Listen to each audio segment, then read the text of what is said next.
നമസ്കാരം, news prime മലയാളത്തിലേക്ക് സ്വാഗതം. ബെഞ്ചമിൻ നെതന്യാഹുവിനെ മാത്രമല്ല ഹിറ്റ് ലിസ്റ്റിൽ ഇറാൻ വെച്ചിരിക്കുന്നത്, അമേരിക്കയിലെ പ്രസിഡന്റായ ഡൊണാൾഡ് ട്രംപിനെ കൂടി ഉൾപ്പെടുത്തിയിരിക്കുക.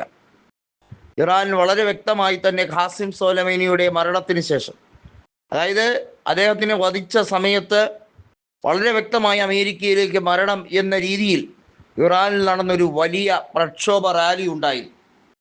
അന്ന് അമേരിക്ക അതിനെയൊക്കെ പുച്ഛിച്ച് തള്ളിക്കൊണ്ട് അൺകണ്ടീഷണൽ സറണ്ടർ ഇറാൻ നടത്തിയാൽ കൊള്ളാം, ഞങ്ങൾ അവിടെ റെജീം ചേഞ്ച് കൊണ്ടുവരും, ഞങ്ങൾ അവരെ മര്യാദ പഠിപ്പിക്കും, പാഠം പഠിപ്പിക്കും എന്നൊക്കെ പറഞ്ഞ് വലിയ വിരട്ടലും വിലപേശലുമായി എത്തിയതാണ്. ഇന്ന് ആ ചെറുത്തുനിൽപ്പ് കണ്ട് ലോകരാജ്യങ്ങൾ ഇറാന് മുമ്പിൽ നമിക്കുകയാണ്. പേർഷ്യൻ വിപ്ലവം എന്താണ് എന്ന് GCC രാജ്യങ്ങൾക്ക് നല്ലപോലെ ഇറാൻ മനസ്സിലാക്കി കൊടുത്തിരിക്കുകയാണ്. GCC രാജ്യങ്ങൾ അമേരിക്ക പറയുന്നത് കേട്ടുകൊണ്ടായിരുന്നു ഇത്രയും നാളും അനുസരിച്ചതെങ്കിൽ, ഇത്രയും നാളും അമേരിക്കയുടെ ചൊൽപ്പടിക്ക് നിൽക്കാൻ തയ്യാറായിരുന്നുവെങ്കിൽ അത് മാറ്റിമറിക്കപ്പെടുന്ന സാഹചര്യമാണ്.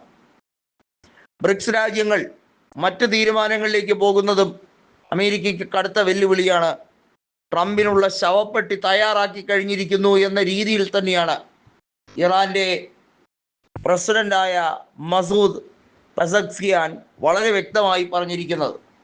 മാത്രമല്ല, ഒരു പടി കൂടി കടന്ന് അദ്ദേഹം പറഞ്ഞിരിക്കുന്നത്, ജീവൻ വേളയിൽ നിങ്ങൾ സമാധാനത്തിൻ്റെ പാതയിലേക്ക് വരൂ എന്നുള്ളതാണ്.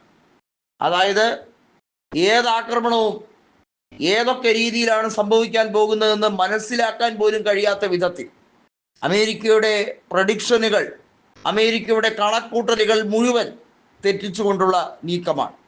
സാധാരണഗതിയിൽ ഒരു യുദ്ധം തുടങ്ങിയാൽ അത് ഏത് ഘട്ടം വരെ പോകും, എവിടെ വെച്ച് നിർത്താൻ കഴിയുമെന്ന് ലോകരാജ്യത്തെ പ്രധാനപ്പെട്ട നേതാക്കൾ സാധാരണയായി മുൻകരുതലുകൾ എടുക്കാറുണ്ടെങ്കിൽ ഇവിടുത്തെ കേസിൽ അങ്ങനെയല്ല.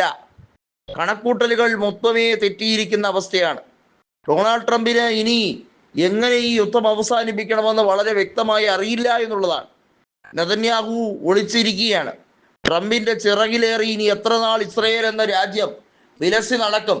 ഇസ്രയേലിന്റെ അന്ത്യകൂദാശ നടത്താൻ ഇറാനിനി അധിക നാളുകൾ വേണ്ട എന്നുള്ളത് വളരെ വ്യക്തമായി തന്നെ, അസന്നിഗ്ധമായി തന്നെ മസൂദ് പെസക്സിയാൻ പറഞ്ഞിരിക്കുകയാണ്.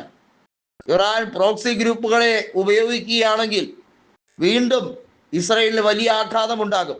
നിരപരാധികളെ കൊന്നൊടുക്കിയ ബെഞ്ചമിൻ നെതന്യാഹുവിനെ ഞങ്ങൾ വെറുതെ വിടില്ല, ഞങ്ങൾ അയാൾക്ക് വധശിക്ഷയ്ക്ക് വേണ്ടിയുള്ള നീക്കങ്ങൾ തയ്യാറാക്കുകയാണ്, ഇറാൻ അത് നടപ്പിലാക്കുക തന്നെ ചെയ്യുമെന്ന് മസൂദ് പെസക്സിയാൻ വളരെ വ്യക്തമായി തന്നെ, ഒരു ഭയവുമില്ലാതെ ഏറ്റവും വീറോടുകൂടി പറയുമ്പോൾ അത് ലോകരാജ്യങ്ങൾ വളരെ ശ്രദ്ധയോടെ അതിലെ ഗൗരവം എത്രത്തോളം ശക്തമാണ് എന്ന് മനസ്സിലാക്കി തന്നെയാണ് ആ വാർത്തയെ സ്വീകരിക്കുന്നത് എന്ന് നമ്മൾ മനസ്സിലാക്കണം.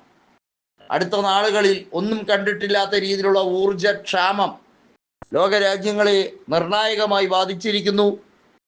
GCC രാജ്യങ്ങൾക്ക് ദാരിദ്ര്യത്തിലേക്ക് നീങ്ങുന്ന സമയം അടുത്തിരിക്കുന്നു എന്നും, ഈ ഇറാൻ അമേരിക്ക ഇസ്രയേൽ സംഘർഷം കൊണ്ട് ലോകരാജ്യങ്ങൾക്കുണ്ടാകുന്ന നഷ്ടങ്ങൾ എത്രത്തോളം ഭയാനകമാണ്, ചരക്ക് ഗതാഗതത്തിനെ പരിപൂർണമായി സ്തംഭിപ്പിക്കാനുള്ള നീക്കങ്ങൾ വരെ പല കോണുകളിൽ ആലോചിക്കുന്നുണ്ട്.